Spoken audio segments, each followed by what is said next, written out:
Hey guys, despite God's best efforts, I am back with another video. After Burger Mania took hold of me last month, I wanted to work on something a little simpler. In this video, we're going to turn this cheap discount Warcraft toy into a diabolical chaos-worshipping statue. You're watching Apollo Geist. So I have been busy lately, mainly because Masafumi Fantasio came out last month and it's dummy good.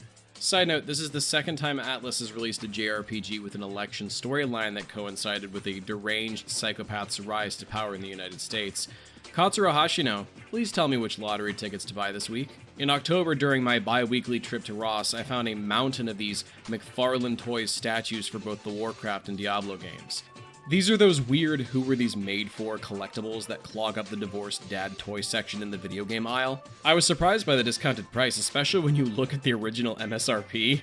Todd McFarlane. Are you alright, man? Do you need money or something? You're fucking delusional. Anyway, I immediately saw potential in these as Warhammer 40k statues and took one home. Cracking this box open, we're treated with the statue and a couple of option parts. These chain shoulder pauldrons aren't bad. I will for sure be keeping these for later Kitbash builds. I stuck mostly with how it came in the box, but I changed the staff out with this nasty scythe that was in a secret bag in the bottom I almost threw out. This scythe is very soft and gummy, but I painted Reaper Bones and WizKids Minis in a similar consistency, so I think we'll manage. I gave everything a preliminary scrub and dish soap to get the mold release off and set about to making some modifications. So my main goal was to make at least one modification to the piece to make it fit the 40k universe a little bit more. I knew pretty early on that the torso area was the piece's weakest link. The pseudo ribcage beat wasn't doing it for me. I whipped out my Dremel and bored down most of the chest and torso, leaving the trim and spine on the back because I did like those parts. Referencing Chaos Cultist pictures, I decided I was going to sculpt a chest piece with a Chaos symbol carved in with a cable sticking out from the center. For everything I used green stuff. I also liked the idea of there being like a speakerphone on the chest, like this statue also serves as the Chaos-dominated city's digital town crier. For the tubes, I used my trusty comb to create a segmented look and glued them in, one on the Chaos symbol and the other for the speaker. The torso, I did a vague, sort of infected, slutty, exposed midriff. Look, if he serves the ruinous powers, he's a thought. I also saw this cloth tear on the statue's back leg area and saw it as a good place to add one final hose sticking out to the base. I dremeled in some holes and glued the hose in. I also wanted to add some interior spikes to the trim on the waist/cloth area, sort of evocative of the trim you see on Chaos Marines.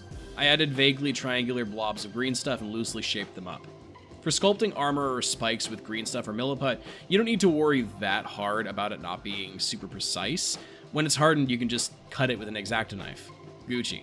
To establish some scale, I also glued on a few GW skulls. I like the idea that freshly flayed non-believers' heads are brought here as tribute. For the final step before painting, I tried something I probably could have skipped. In the model building community, fillers like Mr. White Putty can be thinned down with plastic cement and stippled on to create a hammered metal look.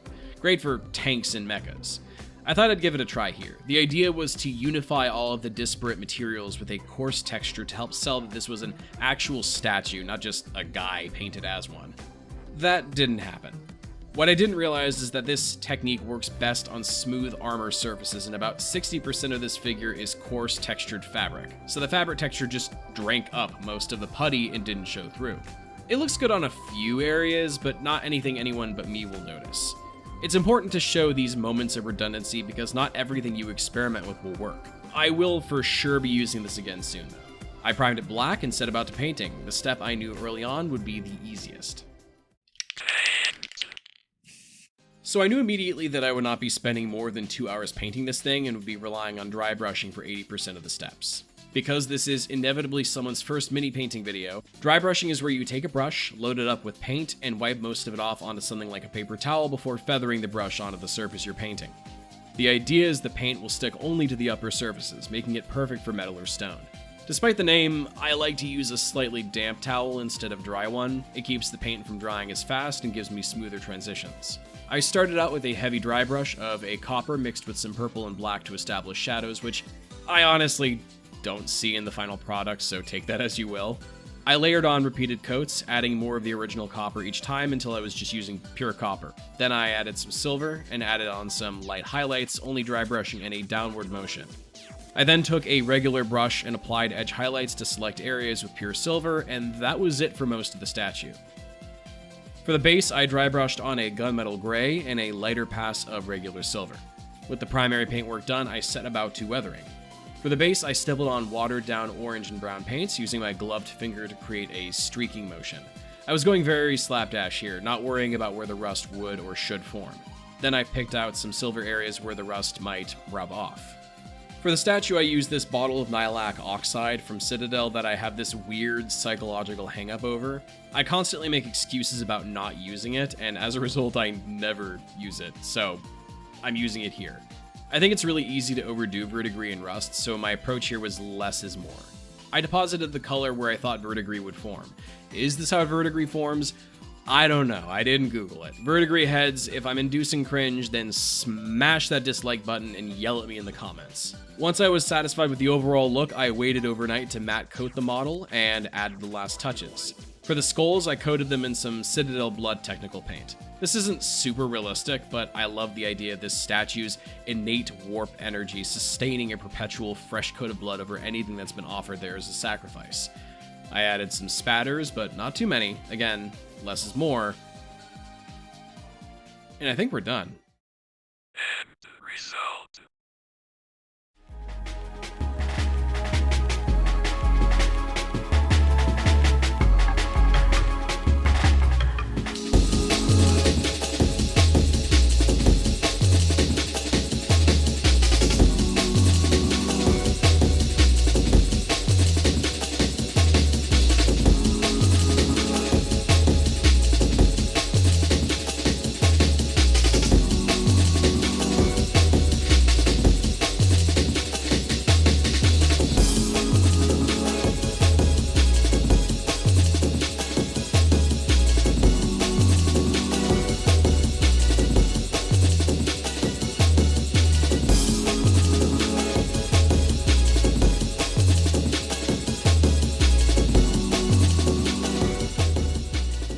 Anyway, I hope you enjoyed this vid. This was a nice palette cleanser, and despite strange times ahead for everyone, I'm resolved to keep making shit that inspires people, and you should too.